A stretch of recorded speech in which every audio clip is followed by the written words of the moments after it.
आपकी मुलाकात कराते हैं एक डेवलपमेंट एक्टिविस्ट से who is working presently as a manager operations and campaigns for Aawaz CDC Pakistan. इसके बारे में बताते चलें कि एक ऐसा इदारा है जो बच्चियों की तालीम के हवाले से काम कर रहा है और इनकी ये मैनेजर जिनसे आज हम आपकी मुलाकात करा रहे हैं गुज़िश्ता 9 बरस से इस शोबे से वाबस्ता रही हैं, has been a big advocate, has been a change agent for these communities, जहाँ पे उनको बच्चियों के हुकूक के हवाले से उनकी ज़िंदगी में और मज़बूत तब्दीलियाँ लाने के हवाले से she is been a strong advocate and a strong voice. आइए आपकी मुलाकात कराते हैं। हमारे साथ मौजूद हैं मरियम अमजद। अस्सलाम वालेकुम मरियम। वालेकुम अस्सलाम सिद्रा, बहुत शुक्रिया इतना इंट्रोडक्शन का। नहीं, that is you know we very please to have you with us. मुझे बताएं कि अगर हम सस्टेनेबल डेवलपमेंट गोल्स की तरफ भी देखते हैं तो उसमें gender equality is one of the things जिसके लिए पूरी दुनिया कोशा है। Pakistan being a signatory of course we working towards it. 7 साल यानी 2030 का एम रखा गया है। With your experience in the field, आप क्या समझती हैं कि अगले 7 सालों में हम कितनी तब्दीली ला पाएंगे? How much more of gender equality practices will become popular in Pakistan, खास तौर पर जब हम एजुकेशन और हेल्थ की बात करें?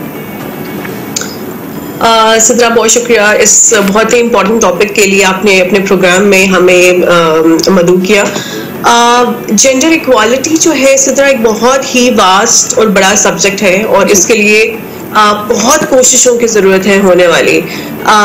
लेकिन एक चीज़ जो मैं यहाँ पे बताऊँ कि पाकिस्तान सस्टेनेबल डेवलपमेंट गोल्स के साथ साथ और भी बहुत सारे कमिटमेंट्स का हिस्सा है जिसमें वन अदर उन्हें जेंडर को क्रॉस कटिंग के तौर पे लेकर आगे चलना ही चलना है, अदरवाइज हम कभी भी तरक्की नहीं कर सकते। जी। जेंडर इक्वालिटी की जब मैं बात करूं तो सिद्रा मैं बिल्कुल बेसिक यूनिट की बात करूंगी which is education.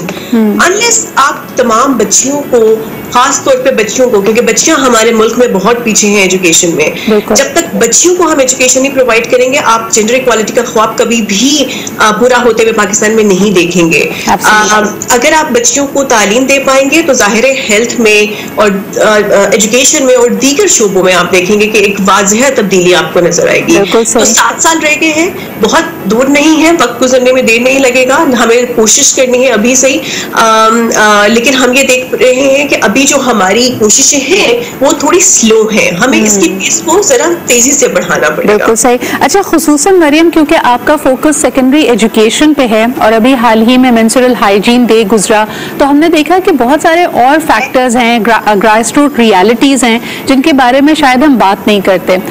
In most of Pakistan, specially अगर पंजाब की बात की जाए, सिंध की बात की जाए, रूरल एरियाज के बजाय अर्बन शहरों की बात की जाए, वहां पे एजुकेशन और खास तौर पे girls education is no longer a demand issue, it is a supply issue कि वहां पे क्वालिटी एजुकेशन इंस्टीट्यूट्स मौजूद नहीं हैं, वो तमाम फैसिलिटीज मौजूद नहीं है जो बच्चियों को चाहिए होती है। मिसाल के तौर पे बच्चियां अगर एडोलेसेंट एज में पहुंचती, मैं सर्वे में देख रही थी, अगर हम बात करें यहाँ पे Pakistan demographic and health survey PDHS, उन्होंने कहा कि जी पाकिस्तान में और खुसूसन पंजाब में 18% बच्चियों की शादी 15 साल की उम्र से पहले और 18% की शादी 18 साल से उम्र से पहले कर दी जाती है। And this is exactly the age of adolescence, जब शायद वो उनके पीरियड्स होते हैं, मेंस्ट्रुअल साइकिल्स उनके शुरू होते हैं, and just because the schools don't have the facility, drop out ratio इस एज में सबसे ज्यादा है। आप क्या कहेंगी इस बारे में?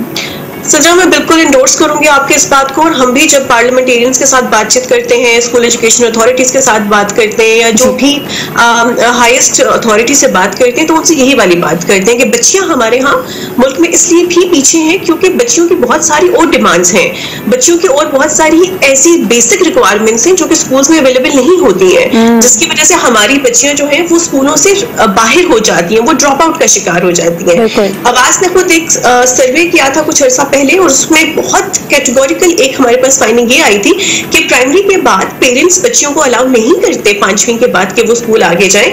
एक, क्योंकि स्कूल बहुत दूर है, सिक्योरिटी की कंसर्न्स है, बेटी जवान हो गई है, अकेले नहीं जा सकती। सेकंड, जो बच्चियां अगर जैसे तैसे जा भी जाएंगी तो वहां पे टॉयलेट्स की फैसिलिटीज अवेलेबल नहीं है, वहां पे आपके पास सैनिटरी पैड्स की फैसिलिटी अवेलेबल नहीं है। तो यहाँ पर ये एक बहुत बहुत बेसिक रीजन है जिसकी वजह से हमारी बच्चियां जो है अगर 1 मिलियन से ज्यादा बच्चियां पंजाब में बच्चे ड्रॉप आउट है, तो उसमें से आधी से ज्यादा बच्चियां हैं।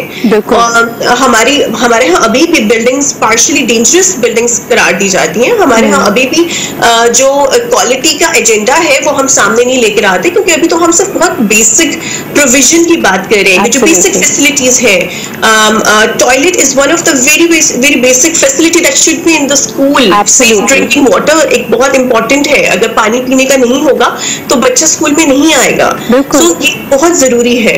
और जिस तरह हम इमोशनल डिस्ट्रेस की बात करते हैं, आप इमेजिन करें कि अगर बच्चे ने 5 या 6 घंटे स्कूल में रहना है और वहां पे टॉयलेट की फैसिलिटी ना हो, या बच्चों को सेफ्टी का मसला हो कि जी कोसों दूर है स्कूल, रोजाना कोई छोड़ने ले जाने नहीं जा सकता, पैदल कब जाएं, अगर you have pain because of period, सब आपके लिए मसला है, कोई आपकी मेंटोरिंग करने के लिए नहीं है। अच्छा जी, इसके अलावा आपसे जानना चाहूंगी मरियम कि साउथ पंजाब में जो सर्वेस कंडक्ट किए गए वहां पे बहरहाल फिर भी एक डिमांड इशू जो सामने आया कि a lot of families, a lot of parents are seeing education as an economic burden. इस पे आप क्या कहेंगी? सिद्रा, देखिए पावर्टी जिस तरीके से हमारे मुल्क में ग्रो कर रही है, ये तो अब मेरा ख्याल है कि जो मिडिल क्लास फैमिली थी उनके लिए भी कंसर्न बनता जा रहा है। तो ये बहुत जरूरी है कि गवर्नमेंट जो है वो खास तौर पे ऐसे इनिशिएटिव ले जहाँ पे बच्चों को खास तौर पे सपोर्ट किया जाए। जैसे हम मिसिंग फैसिलिटीज की अगर बात करें, जिसमें टॉयलेट या वाटर, साफ पीने के पानी की फैसिलिटी की बात कर रहे हैं, उसके साथ साथ आप जानती हैं कि हमारे यहाँ अभी भी जो तालीम है वो मुकम्मल तौर पर मुफ्त नहीं है। और पेरेंट्स ये कोशिश करते हैं कि हम अपनी बच्ची को, क्योंकि सरकारी स्कूल में वन वे और द अदर उतनी क्वालिटी ऑफ एजुकेशन नहीं मिल पा रही है, तो हम चाहे low middle income private school में ही क्यों ना भेजते हैं बच्चों को, तो हम प्राइवेट स्कूल में भेजें। तो ये बहुत जरूरी है कि और डेफिनेटली जब आप प्राइवेट स्कूल में भेजने की बात करेंगे तो जो इकोनॉमिक स्ट्रेस है वो और बढ़ेगा। तो ये बहुत जरूरी है कि जो हमारे सरकारी स्कूल है वहां पे जो क्वालिटी ऑफ एजुकेशन है उसको ही इतना बेहतर किया जाए और उसको ही बिल्कुल मुफ्त और लाजमी करार दिया जाए, जैसे हमारे आईन पाकिस्तान में इस चीज को गारंटी किया गया है। तो ही ये एक सिलसिला और एक कड़ी जो है ये जुड़ती जाएगी कि पेरेंट्स इंकरेज होंगे और अपने बच्चों को हर हालत में स्कूल भेजेंगे। बिल्कुल सही मरियम, क्योंकि आप ग्रास रूट रियलिटी से हमसे बहुत बेहतर वाकिफ है, मैं आपसे जानना चाहूंगी कि आज 2022 में how does the Madrasa school system compare with the conventional school system? क्योंकि बहरहाल जी बिल्कुल जो निचली सतह है, लो इनकम ब्रैकेट्स हैं, ग्रास रूट लेवल पे मदरसा का स्कूल सिस्टम का एक बड़ा फ़ाल निज़ाम रहा है, जिससे उन इलाकों में एटलीस्ट तालीम को, शऊर को आम किया गया। इस वक्त हाउ डज इट कंपेयर? और वहाँ पे इनरोलमेंट सिर्फ बॉयज़ की ज़्यादा होती है या फिर बच्चियाँ भी मदरसे में जाती हैं? इस तरह पहला तो ये कि मैं खुद एज एन एक्टिविस्ट, मदरसा सिस्टम मुझे लगता है कि फॉर्मल एजुकेशन मीन नहीं है। हमारा जो फॉर्मल एजुकेशन सेक्टर है उसमें डेफिनेटली दीनी तालीम के साथ साथ कुछ आपको सब्जेक्ट्स जो है वो अब पढ़ाए जा रहे हैं, वो भी अब जब से हमारे पास ये जो एक सिंगल नेशनल करिकुलम आया है। लेकिन उसमें भी आपको पता है कि आपके पास ट्रेन टीचर्स नहीं है, ट्रेन स्टाफ नहीं है, वो सारी फैसिलिटीज नहीं है जो स्कूल में होनी चाहिए, लाइब्रेरीज नहीं है, प्लेग्राउंड्स नहीं है। तो वो जो एक फॉर्मल स्कूल का सेटअप होता है या जो टीचर्स की ट्रेनिंग होती है वो उस तरीके से नहीं है।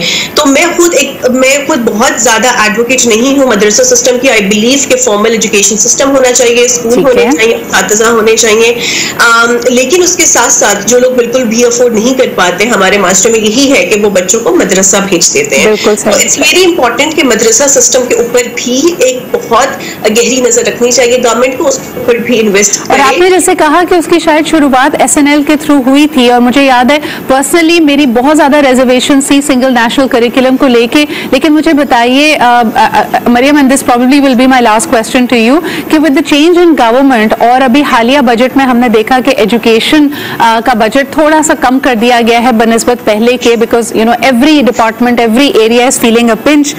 सिंगल नेशनल करिकुलम पे इस वक्त क्या अपडेट्स हैं? Are we still following that? Because it एक ट्रांजिशनल पीरियड था, उसके लिए तैयारी, जैसे आपने खुद का नई किताबें छपनी थी, ट्रेनिंग्स होनी थी, सबको एक पेज पे आना था।